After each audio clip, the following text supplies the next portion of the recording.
UNDP, un nouveau parti pour une nouvelle vision, par un homme nouveau, Amin Michel. Peuple centrafricain, Zileti Momo Bando, Zimeti Momo Matene Soneke Tenelamo,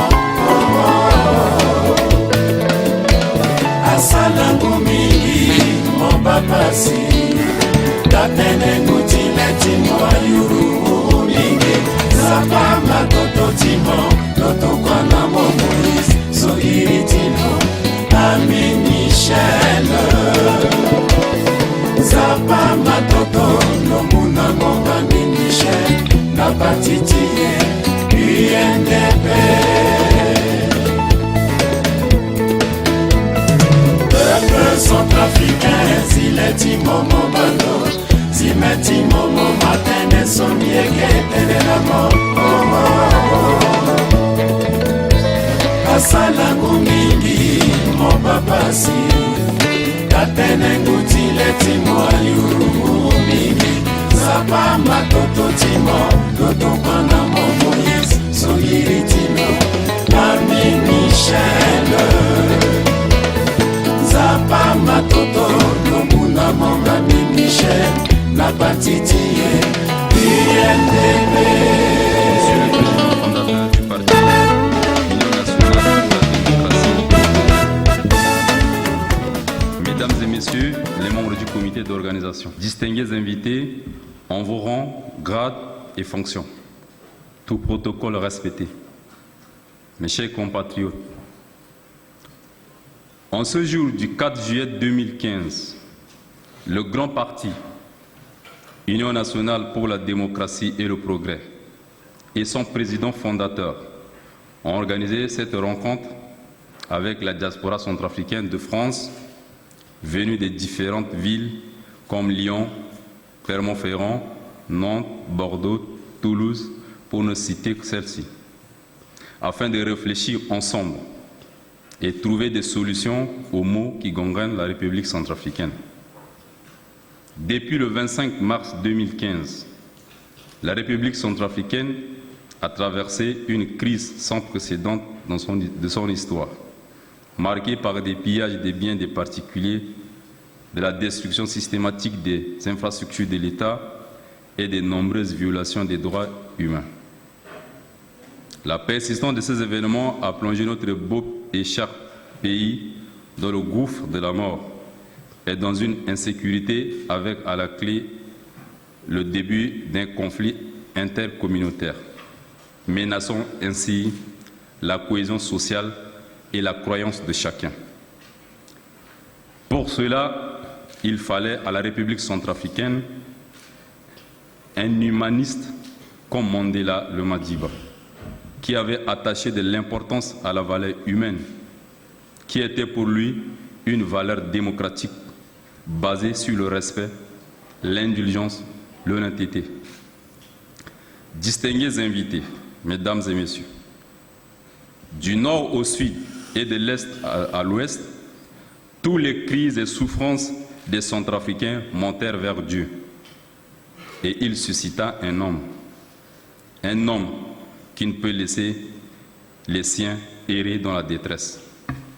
Cet homme, communément appelé en Centrafrique Babacha Zotimawa, le père des pauvres, Michel Amin. Il a poncé le cœur de certains, réconforté les uns et donné de l'espoir aux autres à travers beaucoup d'actions humanitaires et sociales qu'il n'a cessé de mener pour le bien de notre pays. Même si certains assoiffés du pouvoir, les dirigeants de certains partis politiques, dans leur égoïsme basé sur l'intérêt personnel et non le partage, l'ont interprété autrement, l'UNDP et son président fondateur attachent du prix à la population centrafricaine. Aussi, voudrais-je faire l'agréable devoir de vous présenter très brièvement les articulations de la dite rencontre qui se déroulera de la manière suivante. Nous aurons une prière qui sera faite par le pasteur Eugène Pougou, suivie d'une projection de film sur les activités du président menée en République centrafricaine pendant 9 minutes. S'en suivront la lecture des décisions de nomination des membres du bureau provisoire de l'UNDP Europe, Amérique et Asie et leur installation. Le nouveau président du bureau provisoire de l'UNDP Europe, Amérique, Asie prononcera son allocution. Et enfin, nous suivrons le discours de circonstance du président fondateur du parti Union nationale pour la démocratie et le progrès. Une série de questions-réponses sera posée par 3 femmes, 3 hommes. Le président accordera aussi aux journalistes une interview à la fin de la collation. Pour joindre l'utile à l'agréable, un cocktail est offert par le président fondateur Amin Michel au premier étage à la sortie de la salle. Je vous remercie.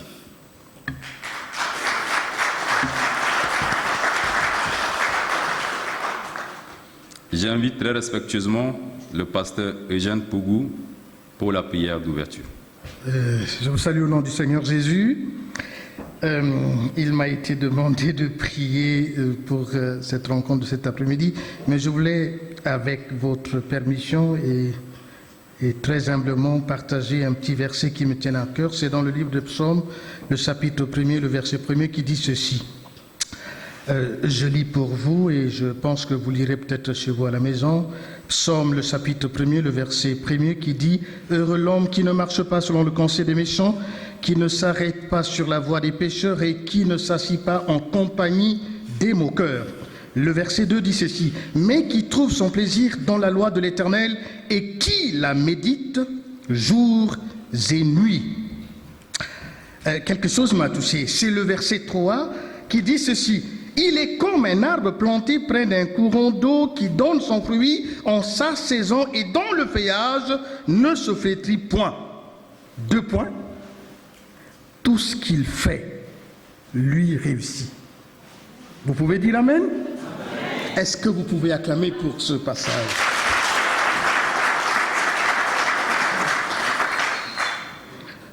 Pourquoi j'ai voulu partager cette pensée biblique avant de prier? Parce que hier, quand nous étions à la gare pour recevoir le frère et échanger avec lui, il m'a dit quelque chose qui avait heurté ma sensibilité ecclésiastique. Il disait, j'ai dédié ce parti à Dieu. C'est touchant. Je l'ai dédié à Dieu.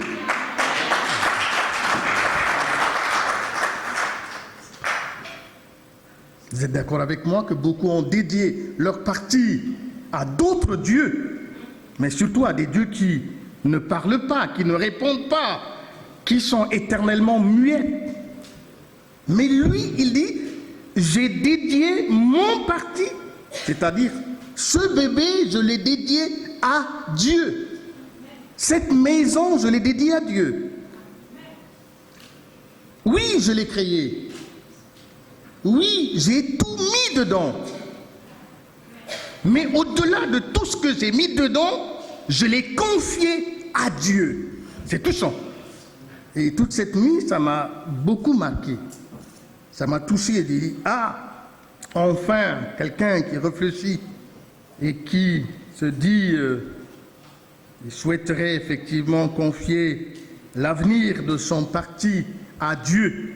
Et en lisant ce verset du roi David, je me suis dit, il a bien pensé, le frère. Parce que David, dans ce texte, nous dit « Heureux l'homme qui ne marche pas selon le conseil des méchants. » Vous savez ce qui détruit la vie d'un homme, même d'un homme politique, c'est les conseillers. Ah, ils sont nombreux, hein. Ils sont nombreux, mais ils sont aussi là. Et je crois qu'il a aussi des conseillers. Mais il n'a pas que des gentils conseillers. Alors, bon, mais je terminerai en disant ceci. Le texte de David que j'ai partagé dit à la fin, tout ce qu'il fait, lui réussit. Pourquoi il a créé ce parti? Effectivement, pour quelque chose. Il n'a pas créé ce parti pour que le parti marche en reculant. Non, il n'a pas créé ce parti hier pour qu'aujourd'hui ce parti disparaisse, n'est-ce pas? Vous êtes d'accord avec moi? Alors, tout ce que celui-là qui se confie à Dieu, tout ce qu'il fait, lui réussit. Je prie Dieu vraiment de donner de la sagesse à ce frère, de l'intelligence et du savoir, surtout du savoir-faire et du savoir-être, et de pouvoir avoir des oreilles pour ne pas écouter tous ces conseillers parasites. Oh, ma foi, Dieu sait qu'ils sont là et qu'ils seront toujours là avec lui, mais bon, que Dieu lui donne la sagesse et la connaissance et le savoir. Que Dieu nous aide. Je vous inviterai très volontiers à vous lever et nous allons prier le Seigneur.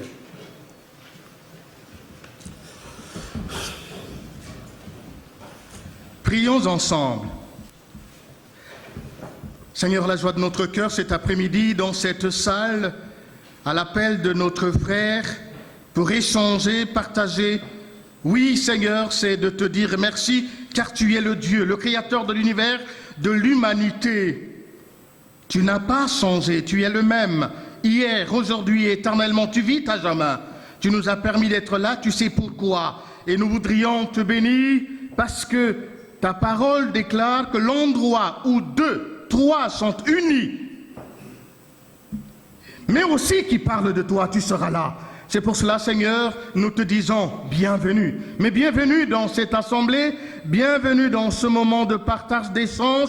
Nous ramenons tous les esprits captifs à l'obéissance de la volonté suprême du Dieu vivant et nous proclamons la Seigneurie du Saint-Esprit dans cette salle, dans le nom puissant de Jésus.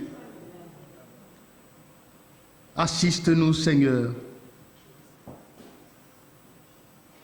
Comble les vides de notre cœur, pense les plaies aussi de nos cœurs et accorde-nous la grâce. Aide-nous, Seigneur, à avoir une même vision pour pouvoir aller de l'avant pour la seule gloire du nom que tu portes. Nous avons une pensée cet après-midi pour nos bien-aimés qui sont en Centrafrique et nous te disons pendant cette période, ô Dieu de gloire, jette un regard d'amour sur notre pays. Aide notre pays, Seigneur, à sortir de cette situation. Donne la force et bénis ce moment. C'est au nom de Jésus que nous t'avons demandé. Amen. Merci, veuillez vous asseoir. Merci, Monsieur le révérend pasteur. Nous allons suivre une projection. Odile Doraz pour son mot de bienvenue.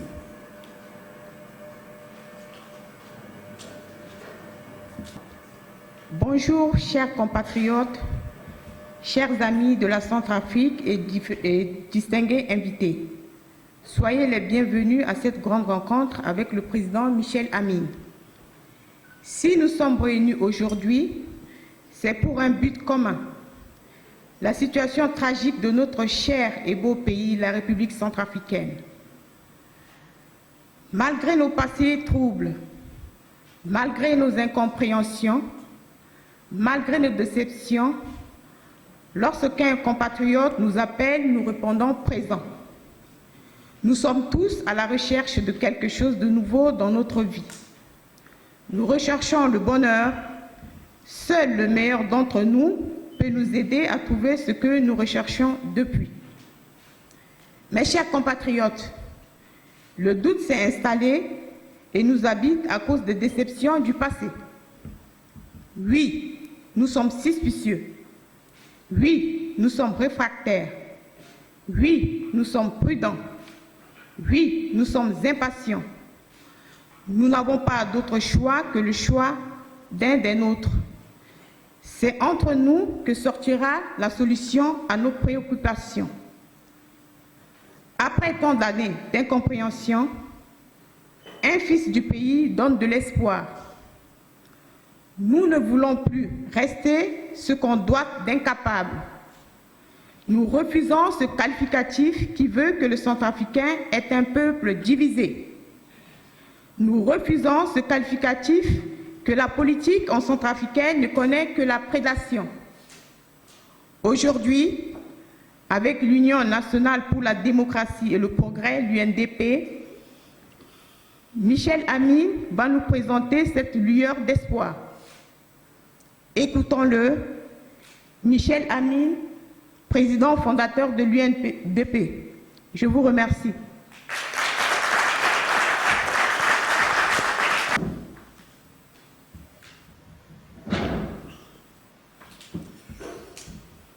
Mesdames et messieurs,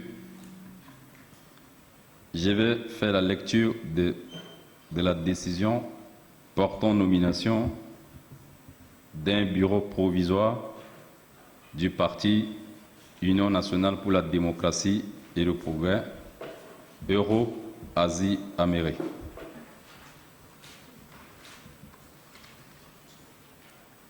Décision numéro 002-UNDP-SG-2015.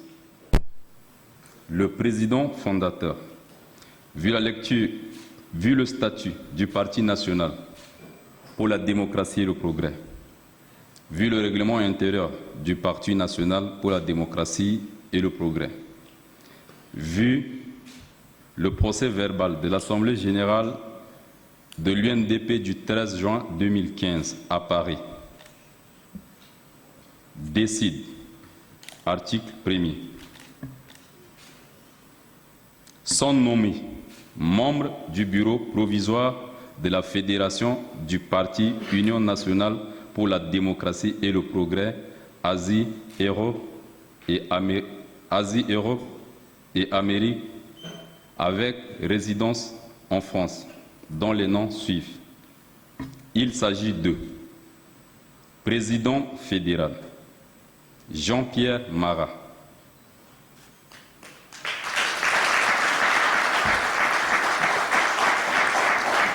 Vice-président, Monsieur Mathurin Moutia.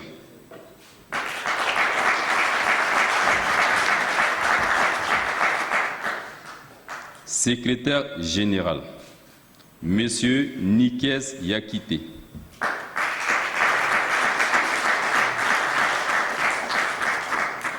Premier secrétaire chargé des relations avec le bureau politique, Monsieur Roger Barthélemy Ngwalou.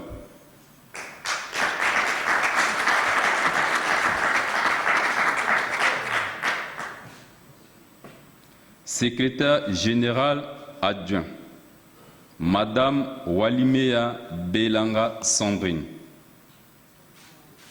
Trésorière générale, Madame Cornet Sonia.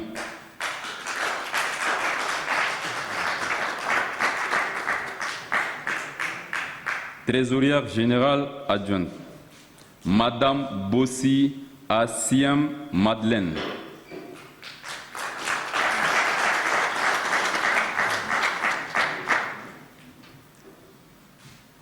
Chargée de communication et sensibilisation, Madame Doraz Odile.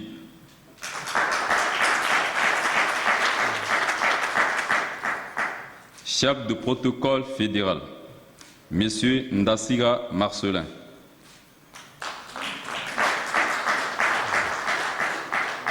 Protocole adjoint, Monsieur Zem Joseph James.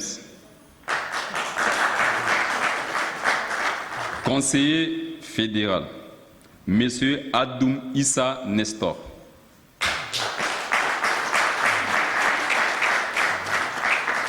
Conseiller fédéral, Madame Tazou Anita.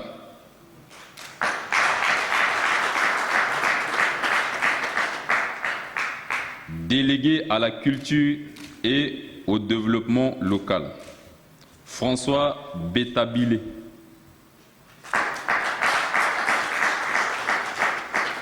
Délégué à la jeunesse de la diaspora, Atonto Bandatia Martial Wilfried.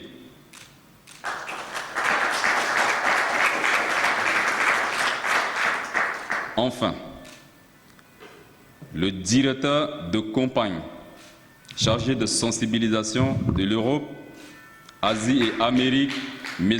Aimé Bandatia.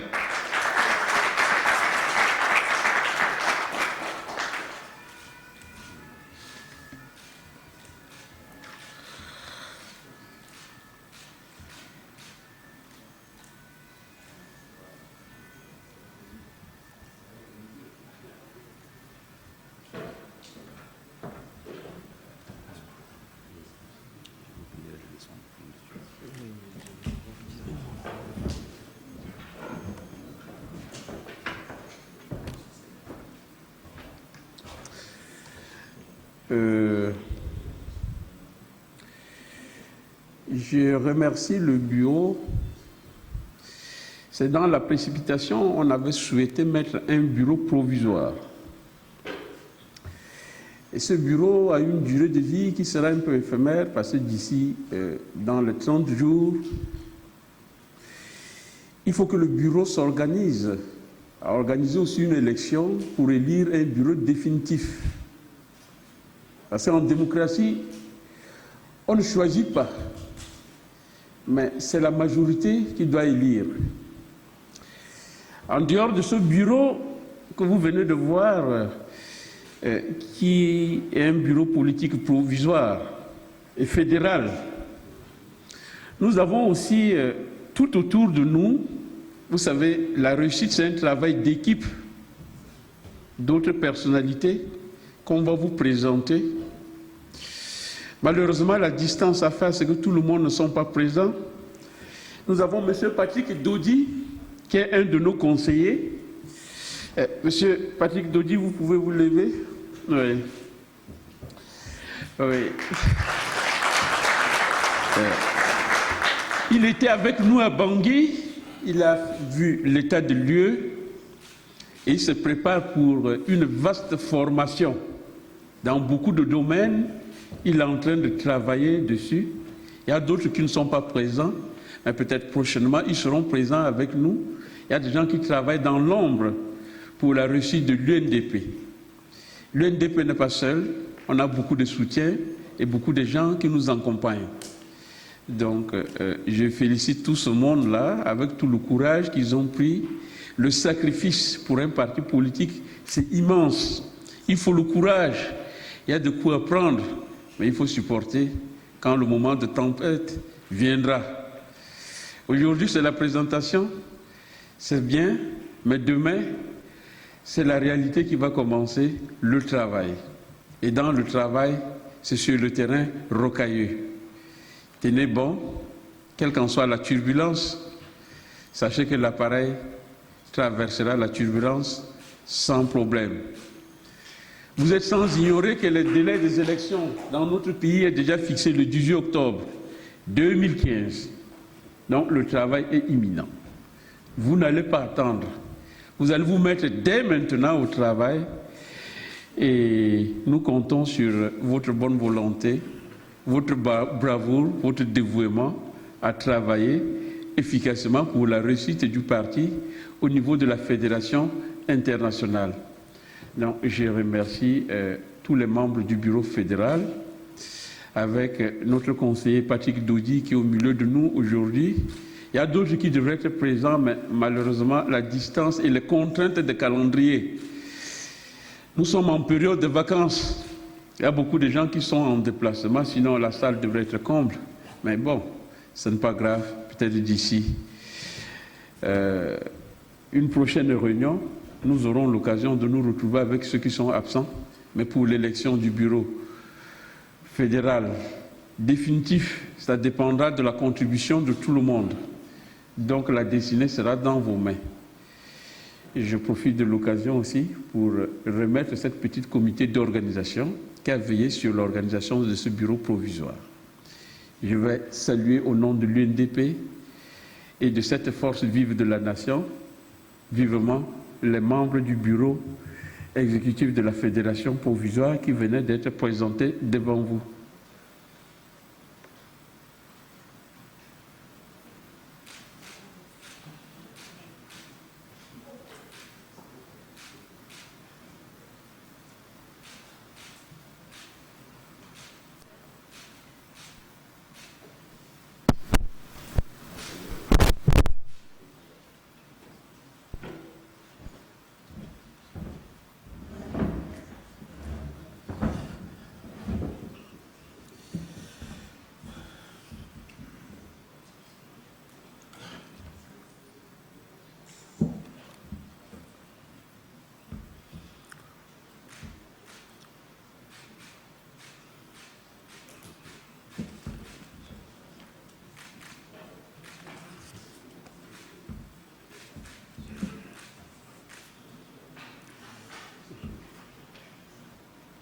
J'invite Monsieur le Président Mara Jean-Pierre pour son allocution.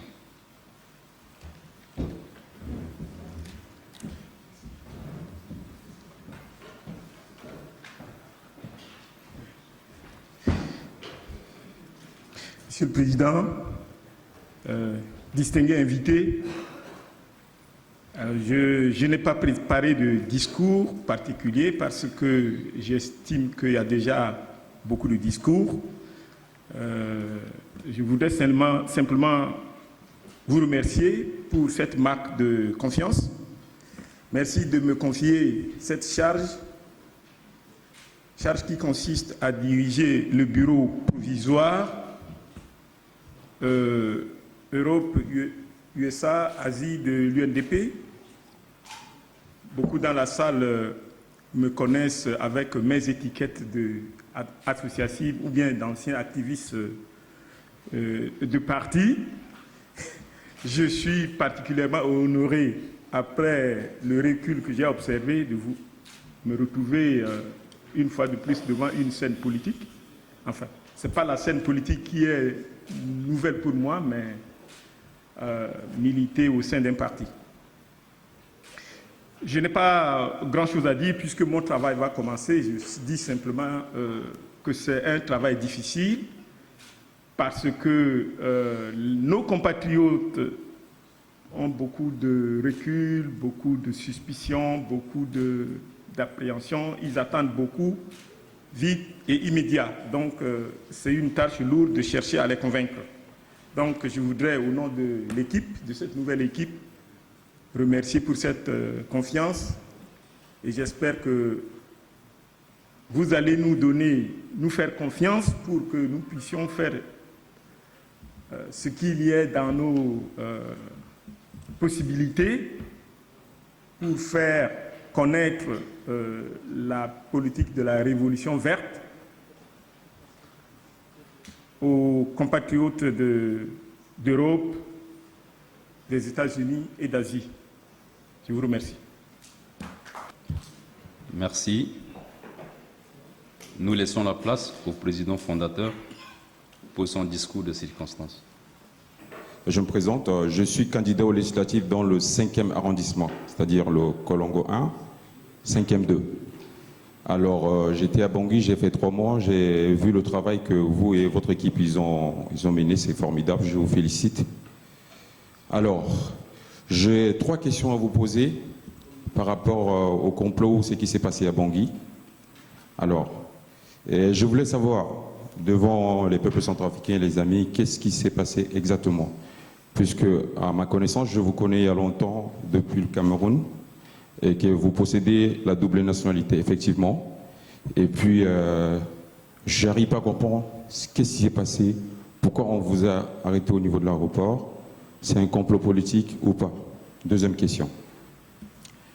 Alors, pour nous qui vivons à l'extérieur, si jamais un jour vous arrivez aux affaires, quelle réforme pour nous qui bénéficient de double nationalité, voire triple nationalité? Je parle en l'occurrence de moi-même.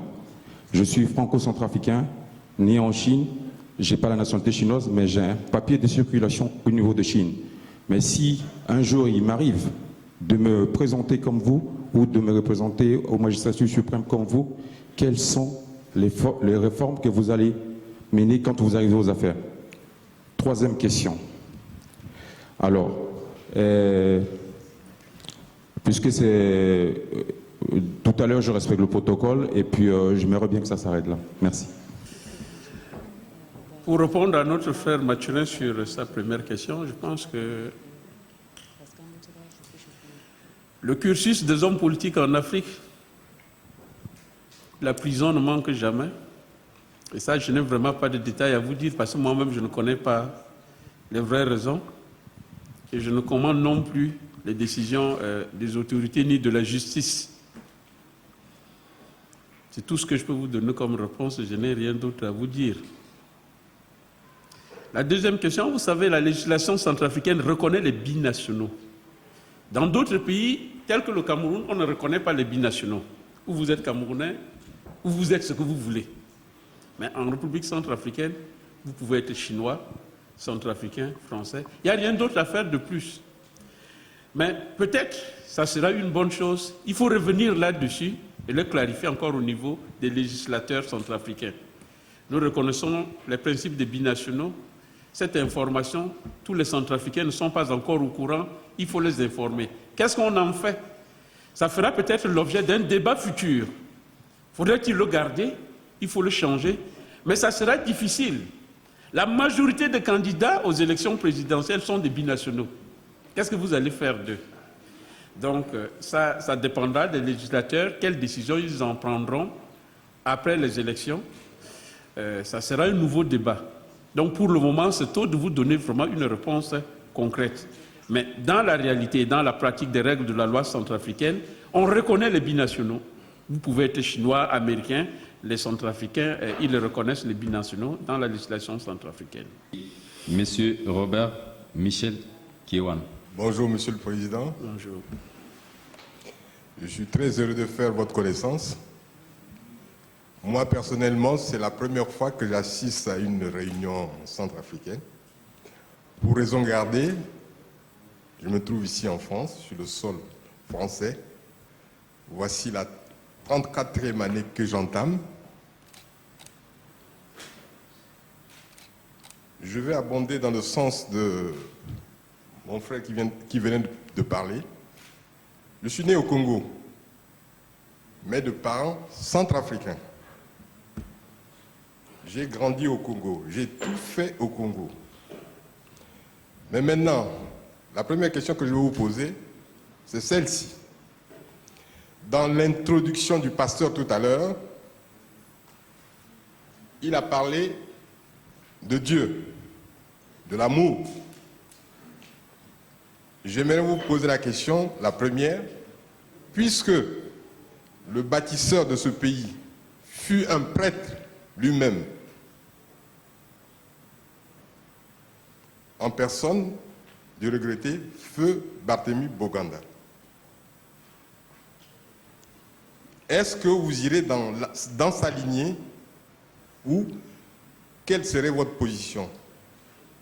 La deuxième, vous avez choisi la révolution verte, je ne sais pas si c'est celle-là, pour reconstruire le pays. Puisque ce pays a été délaissé de son pouvoir, qui était l'autosuffisance au temps des Français, du colon français, voici que nous sommes relégués à la dernière case.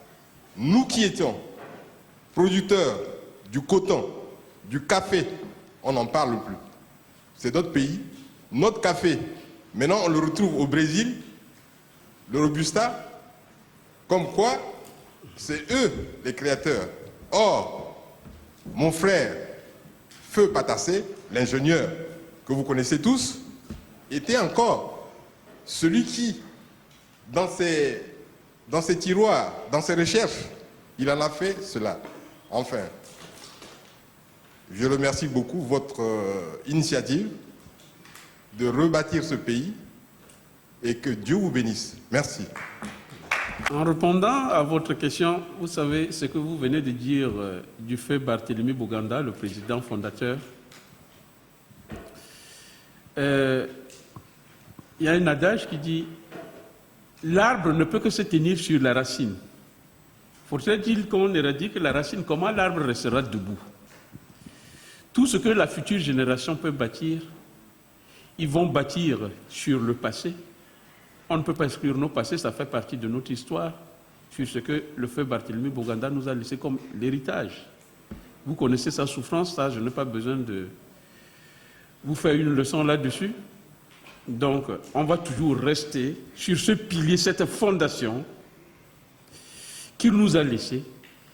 Si les régimes qui se sont succédés ont suivi les règles laissées par Barthélemy Boganda, ce pays n'entrera jamais dans une crise. Donc ça sera hors question pour nous, centrafricains, de dire que bon, mais nous ne sommes que des arbres. Barthélemy Boganda, c'est notre racine, on restera sur cette racine. C'est la réponse que je vous donnerai. Mais la deuxième question qui touche à la révolution verte, une question qui est très chère dans notre cœur. Il n'y a pas un pays au monde qui s'est développé en dehors de la révolution verte. Que ce soit la Chine, les États-Unis, la répartition de terres, la division du travail, on commence par l'agriculture. C'est un projet concret. Si vous avez suivi tout à l'heure, je disais à Bangui, mais certains candidats disent nous allons faire des industries. Mais quel genre d'industrie? Automobile? Des industries d'armement? Quel genre d'industrie? Dans un pays pauvre comme le nôtre, il faut partir sur des choses très concrètes et réalisables. Autant réorganiser encore nos cultures de coton.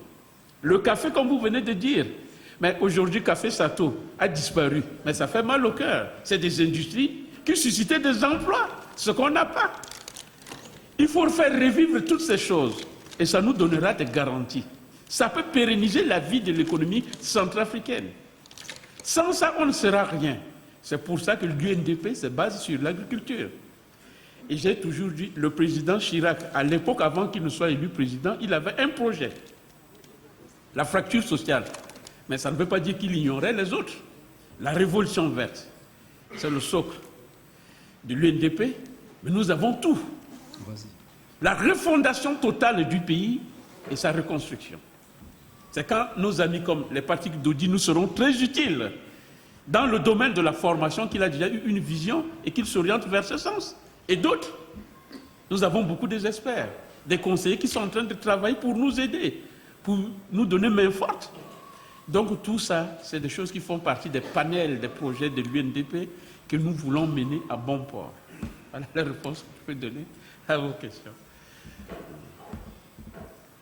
Merci.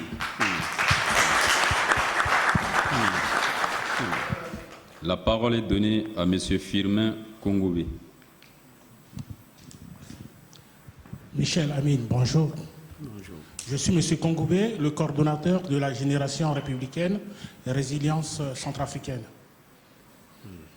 Ce n'est pas un mouvement à but politique. J'aimerais savoir comment vous allez vous y prendre dans votre combat politique.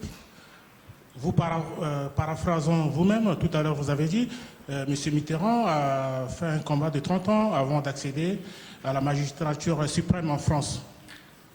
Nous sommes au lendemain des élections présidentielles. Michel Amin est déclaré battu. Qu'est-ce que vous allez faire avec votre projet si ambitieux pour la population rurale, pour les gens qui sont dans le besoin? Merci. Merci pour votre question. Vous savez, c'est une compétition. N'importe quel athlète qui va à la compétition ne va pas commencer à faire la rhétorique d'avant-match. Le cas de dernière Coupe du Monde, le Brésil, le favori, qu'est-ce qu'il était devenu? Quel pays au monde pouvait imaginer qu'on pouvait battre le Brésil plus de 5-0? Est-ce que c'est possible? C'est quasi impossible. C'est une compétition. Si on est battu, il n'y a pas de problème. Et si on a des visions, on a des projets. L'handicap dans notre pays du tiers-monde, c'est quoi? Quand les gens sont au pouvoir, ils empêchent les gens d'investir, de faire des projets, de réaliser des projets qui pouvaient aider le pays. Pour eux, c'est des concurrents. C'est des gens qui vont faire peut-être obstacle à leur projet, à leur ambition future. Ça veut dire, vous devenez, on a tenté, beaucoup de Centrafricains comme moi le diront. Ils sont rentrés au pays, ils ont voulu faire des investissements, mais malheureusement, c'est devenu caduc. On le rend caduc par l'administration. Si l'administration qui sera élue au lendemain des élections est favorable pour que nous réalisons, pour le moment, nous avons déjà des projets. On veut commencer la révolution verte, les cultures de Zorion, comme vous avez entendu tout à l'heure. On n'attend pas les élections. Donc nos ambitions ne vont pas se limiter parce qu'on va aux élections, il faut qu'on gagne à tout prix. C'est une compétition, c'est au conditionnel. Si les Centrafricains trouvent que les idéaux vendus par l'UNDP les satisfait et qu'ils veulent choisir l'UNDP pour lui donner la responsabilité, ça ne dépendra que d'eux. Vous savez, j'avais dit, certains qui vont aux élections, ils ont mis en tête qu'il faut que je devienne président au tout plus coûte que coûte. Parce que c'est des choses que j'ai toujours dénoncées. Et je continuerai à le dire. Quand on devient président en République centrafricaine, si vous avez 200 000 personnes dans votre ethnie, vous avez 200 000 présidents de la République. Tout le monde se considère comme des présidents de la République. Et c'est pour ça que les gens se battent, ils veulent arriver à tout prix. Mais dans le projet de l'UNDP, ce n'est pas ça. Ce qui nous intéresse, le devenir des Centrafricains. Rien que ça, ça nous suffit. Donc, si nous sommes battus, il n'y a pas de problème, on restera toujours fiers. Notre combat politique continue et rien ne nous empêchera, sauf si l'administration nous fait obstacle et qu'on ne peut pas investir. C'est tout. Donc, je ne peux pas vous répondre plus que ça. Merci. À Madame Tinor Nathalie.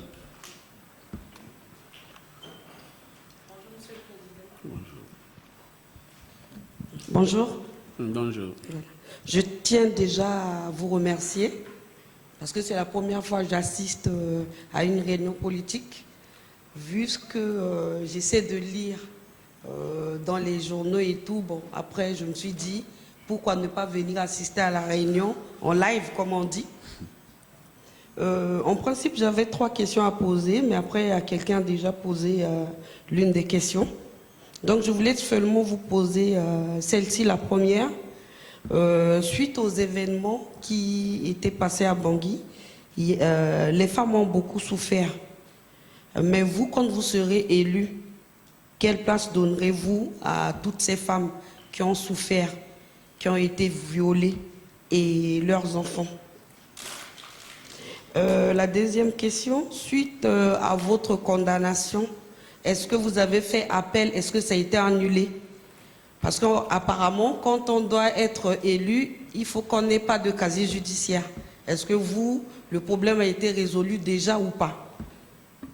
Ma troisième question, j'avais appris aussi que vous avez dépensé au moins plus de 3 milliards à Bangui. Est-ce que ça fait partie des fonds qui ont été détournés ou bien vous avez investi ailleurs pour ça? C'était juste ça. Merci madame pour vos 2 questions que vous venez de poser. Vous savez, aujourd'hui, quelque chose qui nous retienne dans le cœur, c'est la place de la femme dans la société centrafricaine. Nous ne voulons plus voir la femme centrafricaine rester seulement une simple ménagère.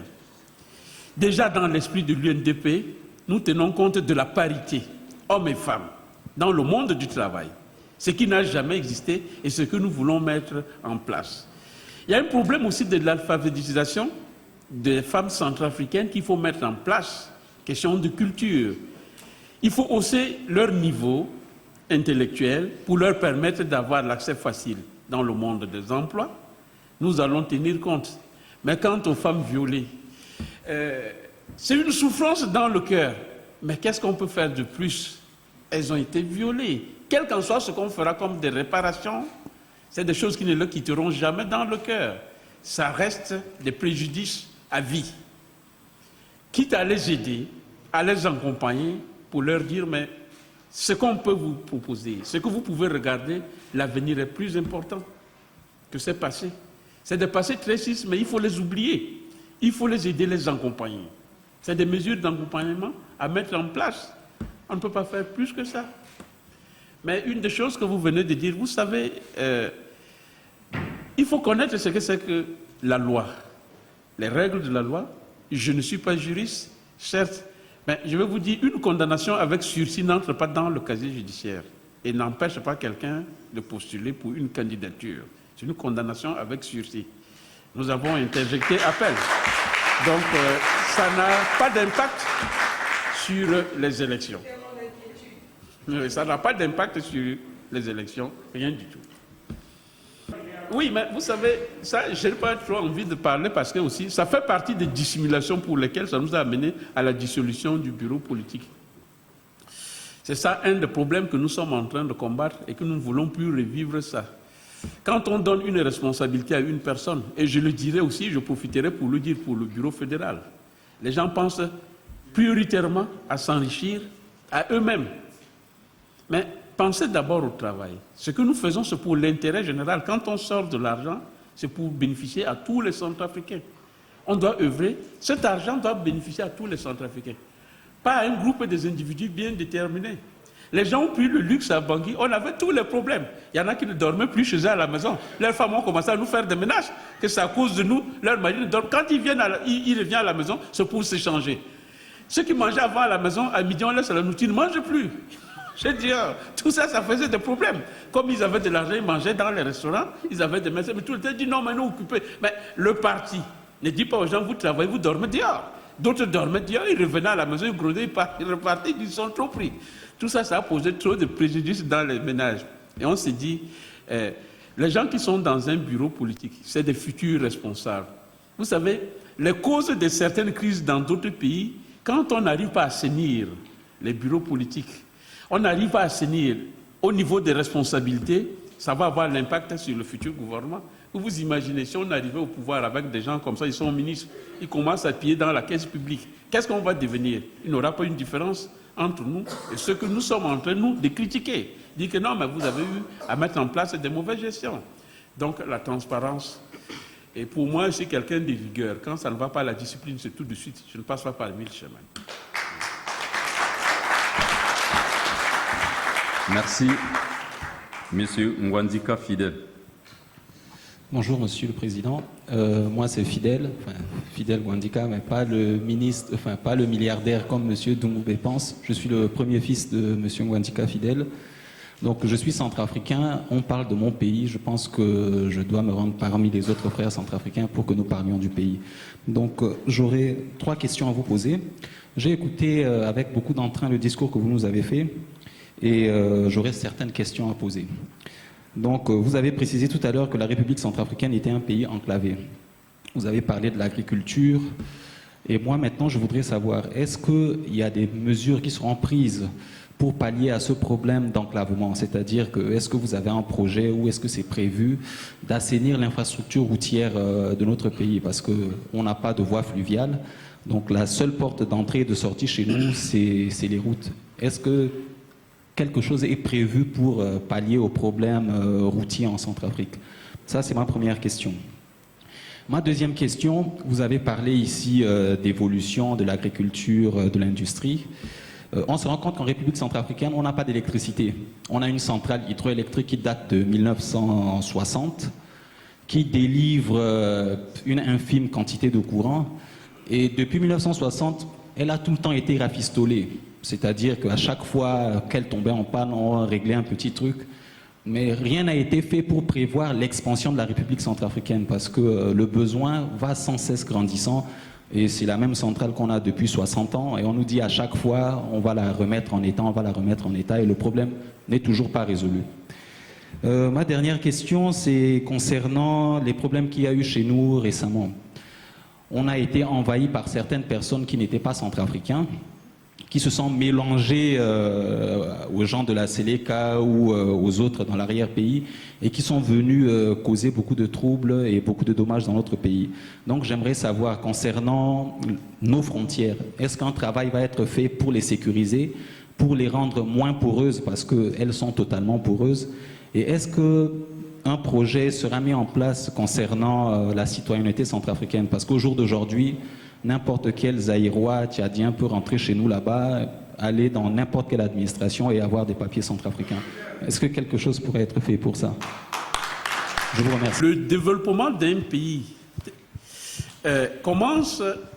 Vous savez, la crise centrafricaine ne date pas d'aujourd'hui, mais c'est depuis après l'indépendance parce que le pays était mal parti. Il fallait désenclaver le pays, sachant que nous n'avons pas accès à la mer par les infrastructures. Et une partie aussi fait la seconde question que vous avez posée, l'énergie, l'infrastructure et l'énergie. C'était une priorité des priorités. Si ça s'était mis en place, on devrait avoir peu de problèmes. Au temps de Bokassa, on utilisait beaucoup de ports. Il y avait le port de Brazza, Pointe-Noire aussi. Les marchandises qui rentraient à Bangui, il y avait via Douala, via Pointe-Noire, via Brazza. Mais maintenant, toutes nos marchandises ne rentrent que de Douala. L'état de route est désastreux et on a trop de problèmes. Donc l'infrastructure, il faut y penser, il faut les aménager, il faut faire des ponts pour désenclaver le pays. En un mot, l'énergie aussi, il faut les mettre en place. Mais bon, les problèmes des combattants étrangers que vous venez de soulever, ça fait partie des DDR. Avant, c'était DDR, désarmement, démobilisation et réinsertion, mais maintenant, c'est DDR-R. Donc, DDR-R par rapport au retour de combattants étrangers qui sont en République centrafricaine. Mais bon, ça, c'est des choses qu'il faut voir au cas par cas. Si le combattant étranger s'insère dans la société centrafricaine et que ce combattant veut vivre en République centrafricaine, qu'allez-vous faire de lui? Il y a des Centrafricains qui sont ici en France pendant des années, qui ont la nationalité. On peut lui donner la nationalité. Ce que vous venez de dire, par exemple, au problème de frontières et autres, oui, il n'y a pas un pays au monde qui ne contrôle pas ses frontières, ou les gens qui y vivent. Mais vous savez, nous sommes d'abord un peuple bantou, il y a un mélange. Vous allez trouver des Centrafricains qui sont du côté du fleuve, et ils ont des parents qui sont de l'autre côté.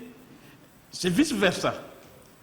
Qu'est-ce que vous allez faire de tout ça? C'est difficile de gérer les frontières, parce que vous avez une famille ici, et une partie de cette famille est de l'autre côté de la frontière. Donc, c'est des choses à voir d'une manière minutieuse, à étudier, à voir comment faire avec tout ça. Au moment venu, on trouvera vraiment une solution. Ça fait partie d'une réflexion au niveau des législateurs. Qu'est-ce qu'ils décident? Mais là, on trouvera difficilement une solution à ça. Tout juste si, par exemple, nos voisins, que ce soit de la RDC, du Congo-Brazza ou autres, qui veulent vivre en République centrafricaine, qui ont choisi la Centrafrique comme leur patrie, quitte à ce qu'ils remplissent les conditions exigées par la loi centrafricaine, on leur donnera la nationalité, il n'y aura pas de problème. Et autre chose que vous ne pouvez pas combattre, il y a une loi qui réunit les États de la zone CEMAC. Libre circulation des biens, ça veut dire Cameroun, Tchad, Guinée équatoriale, sauf l'exception de la Guinée équatoriale et le Gabon qui continue, mais les autres pays l'appliquent déjà. Le Congolais, il rentre sans visa en République centrafricaine. Donc, tout ça, c'est des choses qu'il faut réfléchir. On verra, on ne peut pas aller contre cette loi, parce que ça régit déjà les pays de la zone CEMAC. Le Camerounais ou le Congolais qui est en Centrafrique, il est chez lui. Vous ne pouvez pas l'empêcher. Comme le Centrafricain qui se trouve au Cameroun ou au Tchad, il est aussi chez lui. Il est aussi chez lui. Tout juste contrôler le comportement et les actes posés par les ressortissants de ces pays. S'il y a des actes de violation de la loi, s'il y a des actes de comportement déviant, bon, mais ils seront traduits devant la loi et puis c'est simple. Il n'y a que la loi pour arranger tous ces problèmes. Merci. Monsieur Nestor Dodo. Bonjour, monsieur Amin. Bonjour. Je suis Nestor Dodo. Dans un premier temps, j'avais une question seulement à vous poser.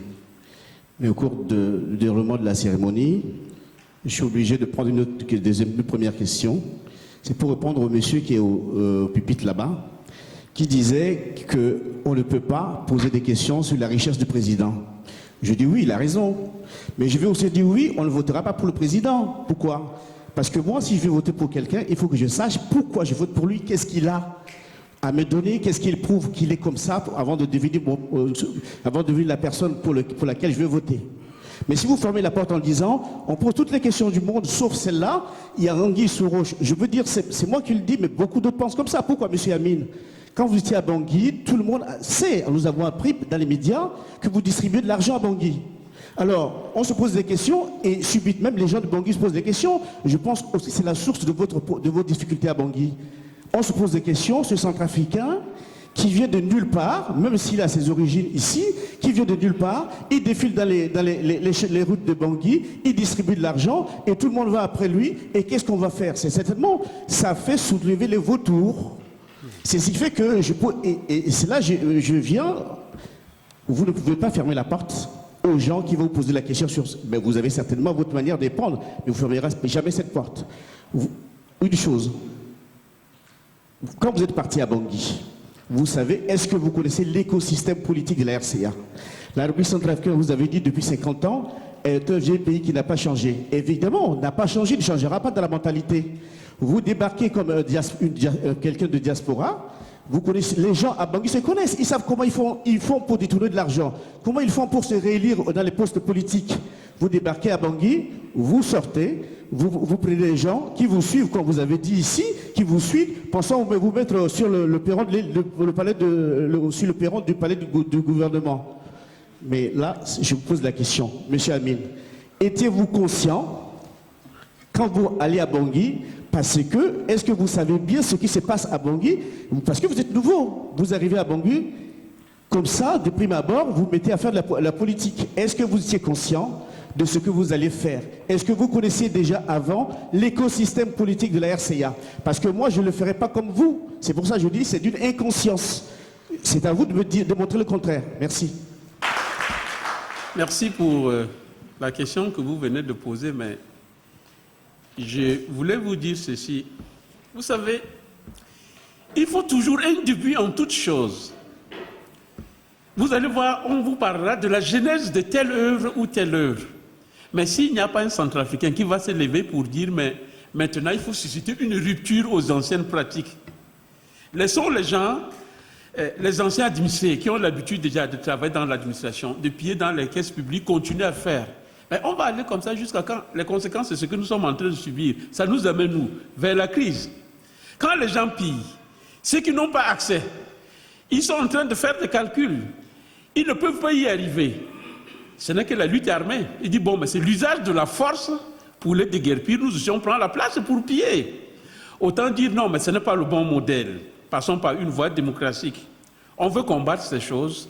S'il y a des biens en Centrafrique, c'est pour tous les Centrafricains. Ça ne doit pas profiter à un groupe ou à un clivage, à l'engrenage bien déterminé. Que la répartition de ces biens soit pour tous les Centrafricains. Donc, on se lève aujourd'hui dans l'UNDP pour dire nous voulons susciter une rupture et dire ce qui nous intéresse, nous, dans l'UNDP, c'est l'intérêt national. L'intérêt national, le devenir des Centrafricains, mais pas l'intérêt particulier. Ça, nous voulons combattre ce genre de pratiques. C'est pour ça que nous sommes là. Si tout était bien, à quoi bon? On allait s'associer à tous les anciens partis qui sont là-bas et continuer. Mais en voyant tout ça, on se dit non, au moins, il faut faire une rupture. Nous allons nous démarquer de ce genre de pratiques et on veut un changement. Le changement viendra d'une personne. C'est comme vous allez voir un entrepreneur qui va arriver ou un architecte. Il va dire non, mais je trouve dans cette région, les constructions sont de ce genre-là. Moi, je vais faire un nouveau plan. Il va amener un nouveau modèle. Donc, il amènera une révolution, une rupture, une nouveauté qu'il va mettre en place. C'est ce que nous voulons mettre en place dans la classe politique. On est conscient, vu que c'est notre pays. Nous n'ignorons pas ce qui se passe. L'oiseau n'oublie pas son nid à cause des excréments. Il sait que c'est son nid, il revient toujours dedans. On est conscient, c'est nos bourbiers. Ça fait partie de nos cuisines internes. Nous allons les gérer. C'est pour ça qu'on est conscient, on est présent, l'UNDP sur la scène politique de notre pays. C'est pour combattre tous ces genres de pratiques et ça ne puisse plus continuer. Parce que quand ça continue, ça ne peut que déboucher sur des crises. Voilà un peu ce que je peux vous donner comme réponse. Merci. La parole est donnée à M. Michel Sangam. Ravi enfin de mettre une figure sur un nom. Je ne vous ai jamais rencontré, jamais connu. Aujourd'hui, je sais que vous êtes un compatriote, vous êtes rentré au pays afin de délivrer un certain nombre de nos compatriotes qui souffrent. Vous avez commencé, Monsieur le Président, à distribuer de l'argent. Permettez-moi à distribuer de l'argent en faisant venir des gens dans des grands hôtels pour manger. Croyez-moi que j'ai été choqué parce que vous êtes un homme intelligent, un homme qui a la capacité de diriger ce pays. Et vous vous êtes étonné tout à l'heure de dire que les membres du bureau politique de votre parti que vous avez mis en place ont commencé à aller faire du n'importe quoi et vous avez été amené à dissoudre ce bureau politique pour refondre enfin. Mais le problème n'est pas de faire un discours. Le problème, c'est que je voudrais vous dire ceci. L'argent que vous avez donné pour les gens qui sont sur le tarmac et aux journalistes, ou l'argent qui était destiné, des millions qui sont partis en fumée, parce que vous voulez aider. Et réellement, l'action était là. Le cœur y était. Mais l'argent là est parti en fumée, alors que vous auriez pu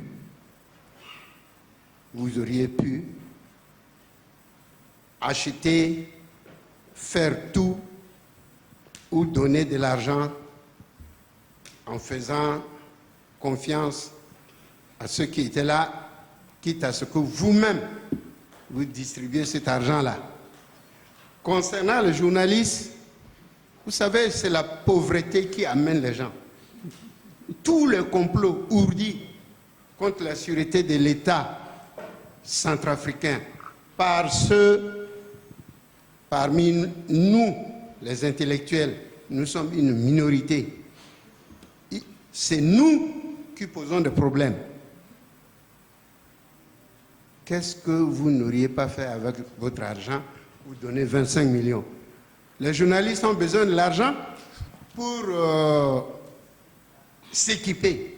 Mais vous avez des conseillers.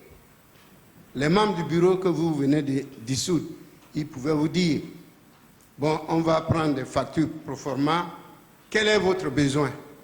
Et vous auriez dû acheter ce qu'il faut et mettre à leur disposition. Excusez-moi, Monsieur le Président, ce ne sont pas des reproches, mais tout au contraire, c'est des conseils et des constats amers. Ceux qui souffrent, qui dorment à même le sol, vous prenez de l'argent, vous donnez à des individus pour faire quoi avec? Ceux-là, vous croyez qu'ils vont prendre cet argent-là pour aller distribuer aux parents qui dorment là et qui meurent? Non, Président, vous avez la capacité en tant qu'ingénieur agronome, et moi je suis content parce que de croire que voilà un compatriote qui fait une révolution verte, parce qu'il y a quelqu'un qui a soulevé quelque chose tout à l'heure. Voyez-vous, la recherche, c'est ça. Le pays, Centrafrique, est le premier pays avec Madagascar à avoir le poivre noir qui coûte très cher sur le marché international. Le café Robusta a été découvert en Baïki. Et tout ce qu'il y avait en Centrafrique est parti parce qu'il y a un compatriote qui était nul, je dis bien, qui a recommandé à l'empereur Bokassa de faire des réformes agraires. Ces réformes agraires-là, vous connaissez? Vous et moi je connais. La réforme agraire, c'est la redistribution des terres aux paysans parce qu'ils n'en ont pas. Est-ce que sur les 623 000 km², ou combien de milliards d'hectares, nous avons déjà cultivé combien? Alors, ça, je ne peux pas vous poser des questions là-dessus, mais je voudrais tout simplement revenir vers vous, Monsieur le Président. Si vous prenez le pays, puisqu'il s'agit de la révolution verte, qu'allez-vous faire pour ne pas débaucher des ingénieurs, soit de TP ou d'agronomes, pour en faire des préfets? Alors que vous savez bien, ce corps d'élite, là ne mérite pas d'aller à la préfecture pour dire, bon, ils sont des préfets et tout ça. Vous prenez des enseignants, vous prenez des moniteurs d'agriculture, vous en faites quand même des préfets, le personnel de commandement. Où est-ce que vous avez vu ça en Centrafrique? La preuve est là. Il n'y a pas d'autorité de l'État. Pas d'autorité de l'État, Monsieur le Président. Et moi, je souhaiterais que vous, si vous prenez... s'il vous plaît. La reine ou le reine du pays, ce qui conviendrait de faire, excusez-moi, je pose ma question. Et ça sera... Allez au but, merci. Là. Je souhaiterais, Monsieur le Président, que vous puissiez penser à réformer d'abord l'administration. Nous avons, à une certaine époque, fait l'état des lieux. Cela nous a valu des coups d'État et du désordre en Centrafrique. Les gens qui ont comploté et qui ne connaissent pas peuvent aller actuellement consulter. Quand vous prendrez le pouvoir, allez seulement les archives. S'il en existe, vous allez voir. Mais je préfère, Monsieur le Président, qu'est-ce que vous allez faire pour que notre économie aille de l'avant? L'économie repose sur des données concrètes, à savoir l'agriculture. Parce que de l'agriculture naîtra certainement les industries agroalimentaires et autres. Bon, mais qu'est-ce que vous allez faire puisque les cafés, les ceci ont été ramassés, on n'a pas payé? Merci. Voilà. Merci, monsieur. Je vous fais grâce de tout. Quant à répondre à votre question, vous savez, certaines interprétations font croire aux gens qu'on distribue de l'argent. Mais est-ce que vous connaissez l'état de lieu dans notre pays? Je vous donne l'exemple. Un parti politique vit des adhésions. Nous avons mis les frais d'adhésion à Bangui à 1000 francs. Les gens ne payaient même pas. Deux fois, quelqu'un vient donner 200 francs, il dit « je donnerai le reste après ». Vous voyez un peu ce que ça représente. Et c'était difficile. Nous avons aidé les gens. Vous avez fait mention des journalistes. Mais non, nous avons donné de l'argent au groupe GEPIC, leur bureau, en disant « achetez les équipements ». Les médias, c'est eux qui donnent les informations de la République centrafricaine au monde et les informations du monde aux Centrafricains. Achetez des équipements. Mais ce n'est pas des enfants. Mais s'ils ont pris l'argent après, nous, on les a donné l'argent pour acheter les équipements. Ils ont pris l'argent pour se partager. Que voulez-vous qu'on fasse alors, nous? Parce que c'est des gens qui sont des adultes, ce ne sont pas des petits-enfants. Ils étaient conscients des besoins qui étaient les leurs. Nous, on les a aidés pour qu'ils achètent les équipements. Ils ont fait le contraire. Et quant à dire qu'on a fait venir les gens pour les faire manger, il n'y avait vraiment pas une salle idéale, sécurisée pour faire des réunions. On s'est réunis avec les 600 chefs de la ville de Bangui à l'hôtel Ledger dans une grande salle. Mais dans la tradition africaine, vous recevez l'un de vos frères, vous le laissez partir comme ça, même pas un verre d'eau, même pas un petit mangbélé, un petit pangaba, même un petit carco qu'il mange. Et quand nous, on les reçoit, on leur offre à manger, on dit qu'on appelait les gens pour... Mais non, on a fait des réunions pour leur sensibiliser sur la paix dans le pays. On disait au chef de quartier ceci, vous connaissez les gens de votre quartier, sensibilisez les jeunes, de laisser les luttes armées pour que la paix revienne définitive dans le pays. On a eu à travailler avec eux toute une matinée jusqu'à 13h. Et à 13h, on leur dit, bon, mais au revoir, parce que l'hôtel Ledger est réservé à une certaine catégorie de personnes bien déterminées pour manger. Non. Comme on savait qu'on avait une réunion avec eux, on a demandé qu'on fasse un repas. À la fin, au moins, qu'ils mangent quelque chose avant de rentrer chez eux.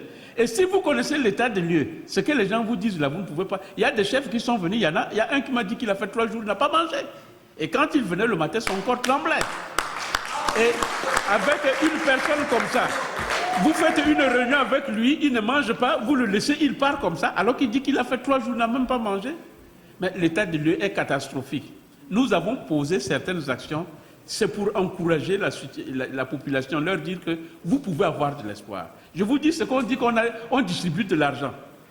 Nous avons amené 17 médecins au Cameroun, toutes spécialités confondues.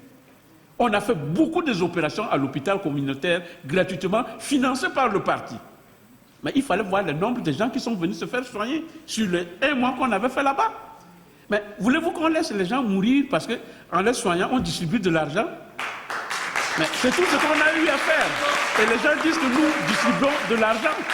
Et quand on soigne la personne, les médecins devraient partir. il y avait des ordonnances qu'il fallait assumer. Qu'est-ce qu'on fait? On remettait un peu d'argent au patient lui-même. Tu restes acheter les restes des médicaments. Et c'est ça qu'on dit distribuer de l'argent. Mais cet argent, on allait donner à qui? Mais si on donnait à quelqu'un d'autre, on dit achète les médicaments, tu lui donnes. Ça alors, ça allait être le pire. On a préféré remettre à chaque patient qui avait encore des ordonnances et que son traitement était en cours. Bon, mais voilà, tu as ça, tu vas acheter le reste de tes médicaments. On le met devant pour sa santé. C'est tout ce qu'on dit qu'on distribue de l'argent. On ne distribue pas de l'argent. On a eu des problèmes de confession religieuse qui sont venus nous voir. Pendant la crise, des églises ont été détruites comme les mosquées aussi.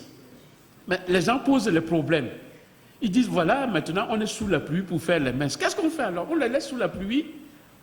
On a porté secours pour dire à la population, vous pouvez toujours garder de l'espoir. Tout n'est pas perdu. C'est ce qu'on a fait. On voulait encourager la population selon les circonstances de la crise qui étaient difficiles à relever. Bon, mais les gens ont commencé à dire, on est des acheteurs de conscience, on est ceci. Mais ceux qui écrivaient sur nous, les journalistes qui écrivaient sur nous, c'est les mêmes qui viennent encore nous demander qu'ils ont difficulté qu'on leur donne de l'argent. Comment vous voyez ça? Donc, vous savez, c'est pour ça qu'on dit, même si vous avez pris un voleur en flagrant délit, avant de le juger, il faut l'écouter. Peut-être, la motivation ne vient pas de lui. Il a été envoyé par quelqu'un. Si vous l'écoutez, vous saurez la réalité. Que s'est-il passé exactement? Je vous dis ce qu'on dit que nous distribuons de l'argent. Ici en France, vous allez dire, bon, mais les Centrafricains vivent en France. Combien de Centrafricains qui sont dans les problèmes? Posez-vous rien que cette question. Et quand vous les aidez, ça veut dire que vous distribuez de l'argent? Alors que vous avez vos frères qui sont en train de souffrir. Il y en a qui ont des mois d'arriérés de loyer qui n'ont pas payé. Il y en a peut-être qui n'ont pas du travail, qui vivent comme ça et tout ça, avec des difficultés. Peut-être sans papier en plus, et que les difficultés ne font que s'empirer. Vous les aidez, ça veut dire que vous distribuez de l'argent? Nous avons envoyé des étudiants à l'Institut des Relations Internationales à Yaoundé, en formation. On paye, on prend tout en charge. Mais quand on fait ça, mais c'est pour l'avenir du pays. Ça, c'est distribuer de l'argent. Quand on est en train de préparer les futurs cadres qui peuvent travailler dans le pays, est-ce que vous savez qu'une des crises centrafricaines, c'est une question de compétence? Il y a une crise de compétence en République centrafricaine par rapport à d'autres pays de la sous-région. Donc ça aussi, ça pose problème. Et quand on forme le cadre, on dit qu'on distribue... Comment on distribue de l'argent? Donc avant, vous savez, vous écoutez ce que les gens disent. Mais il faut écouter aussi l'autre côté pour comparer, voir est-ce que nous distribuons de l'argent ou on est en train de faire vraiment des actions humanitaires. Merci, merci. Mesdames et messieurs, distingués invités, notre réunion tire à sa fin. Pour toute personne voulant rencontrer le président fondateur en privé avec des propositions ou des questions, je les prierai de s'approcher de la direction du protocole, compte tenu du temps. Sur ce, j'invite l'assistance de bien vouloir se mettre debout pour saluer le retrait du président fondateur, accompagné du nouveau bureau et madame. Merci, je vous remercie.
Il est vrai que tu as beaucoup souffert.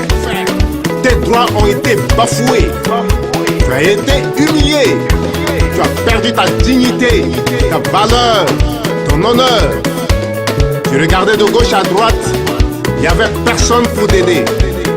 Mais aujourd'hui, Dieu a exaucé ta prière. Il a envoyé vers toi Moïse pour te conduire hors de ton pétrin. Ce Moïse s'appelle Amine Michel, le grand rassembleur. Monengeti pe Africa. Et quoi ilundu tongana zo accord. Timou Mamboko, la présidente Amine Michel. Ngana fini parti UNDP. Tisigi la contre pe Africa. La betimba. Ngana passe Timosoro. UNDP.